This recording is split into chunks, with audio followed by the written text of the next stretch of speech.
Hey! Sorry it's been a while. I've been ever so slightly preoccupied cycling from Surrey to Wales. You can see that on my partner's channel. And also preparing to get married.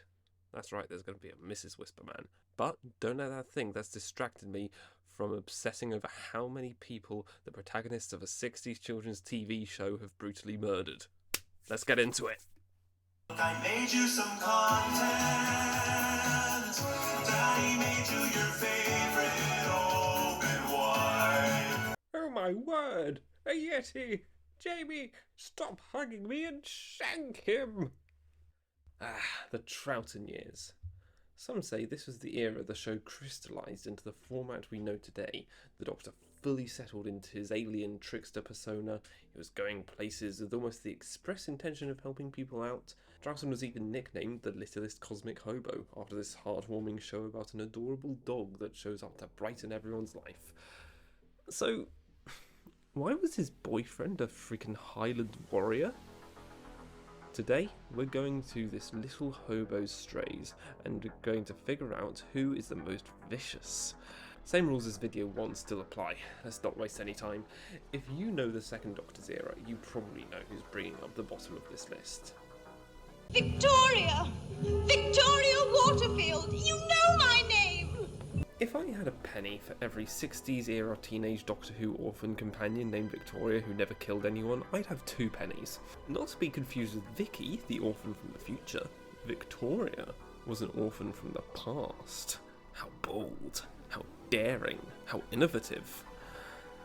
I'm not going to hold Victoria not killing anyone against her. She's a teenage girl from Victorian England who only joined the Doctor because he basically adopted her. She barely wanted to be there. She'd just lost her father, her mother had died ages ago, and she just wanted to feel safe. She was a Scream Queen, but they put thought into why she'd be a Scream Queen. What I will hold against her is the fact that when she was given a chance to kill a monster by doing the one thing she'd been shown to be good at, screaming, she decided she wouldn't scream because it's silly. Excuse me? She ends up screaming anyway because a giant weed monster, the dankest of all Doctor Who foes, bursts through the door and her scream gets recorded and is used to kill the weed monster. But that's the closest she ever gets, so I'm scoring Victoria a 0, because she was not the one who played that recording. Run, Zoe! Run! Stop them! Stop them! Zoe is brilliant. Everywhere she goes, she's a little ray of sunshine, and by God is she sadistic. Here she is throwing a literal superhero around like a rag doll. And here she is laughing maniacally as she blows up a robot receptionist. Pure class. That robot receptionist won't count, seeing as it's basically just one of those automated answering machines. Also, in the Croutons, she dissolves the Croutons with sulfuric acid, but they don't actually die, they just revert back to their basic state. Why did no one tell me that the Croutons were deathless eldritch horrors? What Zoe does do, though, is frequently help with the Doctor's experiments. And that's where her kill comes in. In Seeds of Death? Doom? The Ice Warrior one. In Seeds of insert bad word starting with D, the Doctor is creating a solar-powered energy weapon to defeat the Ice Warriors. Or, well, it's this one specific Ice Warrior that's been stalking the corridors of the facility they're in. And it's a really weird device. Look at it. It looks like a pair of dinner plates plugged in another room. And so the Doctor has to essentially point the barrel, and Zoe has to be the one who pulls the trigger. So the Doctor points the dinner plates at the Ice Warrior, and several rooms away, Zoe pulls the switch, and then the Ice Warrior dies. 1 kill total throughout 8 episodes, averaging out at 0.125 kills per episode. Well done, Zoe. Polly, what are you doing here? You wanted Ben and Polly. Here you are. Ben will be along in a second, I promise. I suppose, given the time period the show was made in, it shouldn't be surprising that all the girls ended up all grouped at the bottom of the list like this. What is surprising is the fact that Polly gets multiple kills in the space of about 2 minutes. In the moon base, Polly notices that the Cybermen's chests are made of plastic, and just so happens to be in a room with copious amounts of nail polish remover. So she makes a chemical weapon out of makeup supplies, then she and the boys go on a cyber killing spree. This action scene is very choppily cut, with a lot of close-ups on hands, quickly cutting to dying Cybermen, but as best as I can tell, Polly gets in 3 kills here, and that's her done for the series. She gets a kill average of 0.3 kills per episode, and leaves the rest of the killing for Dear Ben. The man who succeeded where Dodo failed and brought non-BBC English accents to the show. Ben was a sailor. He's in the Navy. He's got far more of a reason to be trained for combat than science teacher Ian. He literally gets into a bar fight in his first episode. Ben is no stranger to violence. In the 10th planet, Ben takes charge while the Doctor is unconscious, and starts blasting Cybermen with their own guns, killing 3 over the course of the episode. He helps in the plan to delay disarming the bombs so that Mondas will draw too much energy and help disintegrate, so we could, theoretically, be looking at our first genocide here. But it seems to me that this was a case of the Cybermen being bad at timing. If they'd figured out how long they needed to draw energy from Earth without their own planet being destroyed, they could have just parked outside for a few minutes, then left when they had what they needed. So I'm blaming good old-fashioned cyber incompetence for this, not Ben. A few episodes later, he decides to go back to cyber killing, helping with Polly's nail polish remover scheme, where he gets 2 more kills. But this isn't enough for Ben. He's hungry for more. He's hungry for crab. Ben's path of murder, like all things, undergoes carcinization. All must return to crab. The Macra Terror sees Ben hypnotized to deny the existence of crab, no matter how big they are.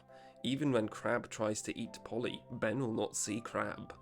Finally, after so much crab-based terror, Ben snaps and, instructed by the Second Doctor, defeats the giant enemy crab by flipping it onto its back for massive damage. With an explosion, he blows them all up. Now, I can't find anything on how many Macra are in the tunnels when he blows them up. We don't see that many throughout the episode, and they're so huge. I can't imagine that there are many in these tiny rooms that we see. They already look really cramped in there. I can't even see exits big enough for them to go through. The most crabs I see in one shot is 6, so we'll count this as 6 kills, giving Ben a final total of 11 and a kill average of 1.2 per episode.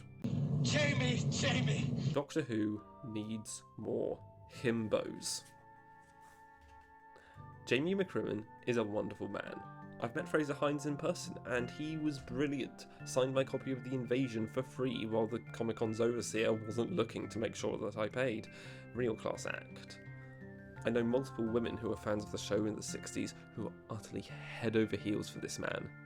He's a big, lovable, slightly dim teddy bear of a man, who was also fighting in a brutal war against the English at the age of 19. Nowadays, Jamie McCrimmon might be considered a child soldier. What is it with 60s Doctor Who and child soldiers? His first episode doesn't shy away from this, as it resolves with Jamie fighting one of the main villains, who isn't some alien overlord or robot killing machine, but just a normal human named Trask, until he falls off the side of the ship they're on, falling into the ocean. This doesn't bother the Doctor though, he just lets Jamie onto the TARDIS so Jamie can teach him the bagpipes. In the moon base, Jamie gets in 1 cyber kill during that nail polish fight, then in Evil of the Daleks he gets 2 Dalek kills with the help of a Turkish muscle man named Kemal, throwing 1 off a balcony and another into a fireplace. Towards the end, Jamie pushes another Dalek off the ledge of a cliff. Then, in Tomb of the Cybermen, he picks up another 2 cyber kills simply by shooting them with a gun. He helps disable a bunch of Yeti and the Abominable Snowmen, but seeing as these are just robot puppets for the Great Intelligence, these don't really count as having been alive, as per my previous rules, so I won't count them as kills. What I will count from that episode is when he dissipates the Great Intelligence, because although this doesn't kill the Intelligence, it does kill Padasambhavar, who the Intelligence was possessing. He sticks around just long enough to thank Jamie for this mercy kill before expiring. If his body had just crumbled instantly, I'd have said he was dead long ago, but he acknowledges his killer, so Jamie's his killer. Also, when he does this, he blows up an entire mountaintop. We don't see anyone get hurt by that, except for this Yeti who hilariously falls into this hole, but he did blow up a mountain, so I'm going to say that the exploding mountain also killed 3 goats. My D&D group will get it.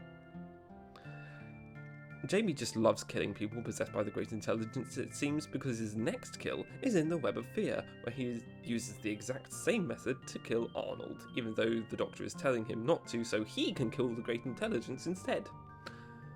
He blows up a servo robot in the Wheel in space, but again, this is just a mindless robot, so no kill here. But now I need to talk about the Quarks. No, not that one. The Quarks seem at first glance to just be robots. They've only shown up in one story properly, where they're servants of the Dominators, but they just hit different. Maybe it's the fact that they're talked about more often than the creatures they serve. Maybe it's the fact that in a bunch of expanded media, they show up solo, acting independently. Maybe it's the fact that they act less like robots and more like excited kids who love killing stuff. Heck, even when the Doctor mentions them for the only other time in the main series, he tells the Time Lords that the Quarks are some of the greatest evils he's ever fought, putting them up there with the Daleks, giving only a passing mention to their supposed masters. So try as I might, I just can't bring myself to class these guys as normal robots. So anyway, Jamie shoots 1 and blows up 3 more with a grenade. In the Seeds of Death, he helps the Doctor electrocute an Ice Warrior. In the Space Pirates, he shoots a guard, and is only stopped from shooting another by his gun running out of charge. In the War Games, he shoots this one guy, so there's a kill. Then, when he gets sent back to his own time, he immediately runs at this redcoat soldier, waving his sword around. And seeing as he survives this to appear in Tales of the TARDIS, I think we can assume that he does end up killing this enemy soldier in this war he's been fighting. He appears again about 20 years later in The Two Doctors, but doesn't get any kills in here. He goes insane and tries to strangle Perry, as was the style at the time, and throws a knife at Cassini, but no actual kills in that episode, so he'll just have to make do with his final kill count of 17 confirmed kills and 3 hypothetical goat murders, and a kill rate of 0.80952380952380952 kills per episode, making him officially the most murderous second Doctor companion, but putting him far behind our current frontrunner, Ian Dalek Killer Chesterton. Wait, hang on a moment. What's this? Ian Chesterton? A fraud? I recently had the privilege of having a short online discussion with the man, the myth, the legend, Dalek Bumps. Now, for those of you not aware of Dalek Bumps, he has devoted his life, essentially, to knowing everything there is to know about Daleks, and he has said that, given various multiple sources, before the Time War, Dalek ships had an average crew complement of 50 to 100, not the 2,000 stated in Parting of the Ways. That was only after the Time War. So, the ship that Ian blew up, at most, only had 100 Daleks on it, meaning that he only gets 111 instead of the 2011 I previously erroneously claimed. Forgive me. Forgive me, all of you. Please take your anger out on Ian Chesterton. So where does this leave our rankings? Well, bringing up the rear, we've got Vicky, Victoria and Stephen all hanging out together with 0 kills.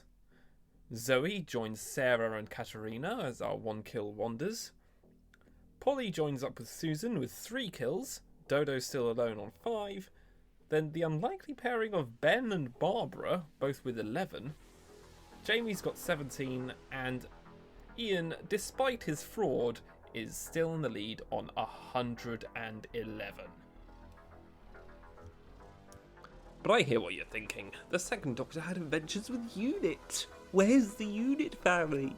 I want the Unit family. Give me the Unit family now. But which Doctor was it who was stuck with the Unit family for over 3 seasons? That's right. Next time, we're looking at the body count racked up during the time the Doctor was actively working with a military organisation. It's gonna get bloody.